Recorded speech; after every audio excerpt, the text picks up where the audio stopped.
Adam. C'est pourquoi le premier Adam devient une âme vivante. Voilà, on l'a soufflé sur lui, il a pris la vie, il est devenu une âme vivante. Et tout ce qui sort de lui, on prend la vie. Par contre, le dernier Adam qui est Jésus-Christ, lui, il est vivifiant. C'est-à-dire que tu viens en lui et lui te donne la vie. Tu marches avec lui progressivement et tu retrouves la vie. Il va te faire vivre, quoi. Tu es mort, il te fait vivre. C'est comme ça. Donc, mais ce qui est spirituel n'est pas le premier.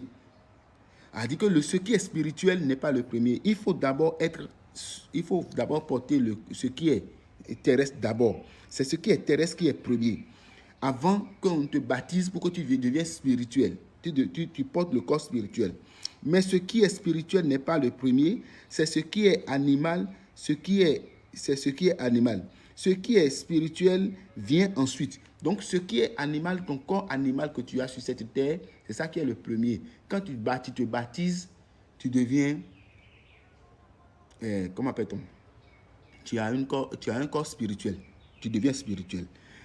C'est pour cela qu'il dit, je suis la résurrection. Celui qui croit en moi vivra. Même s'il meurt, il vivra. Maintenant, s'il est vivant et qu'il me connaît, il ne mourra plus jamais. C'est ça. Donc, c'est la même chose. Tel est le terrestre, tel est aussi les terrestres. C'est-à-dire que le corps terrestre engendre les corps terrestres pour aujourd'hui la mort éternelle.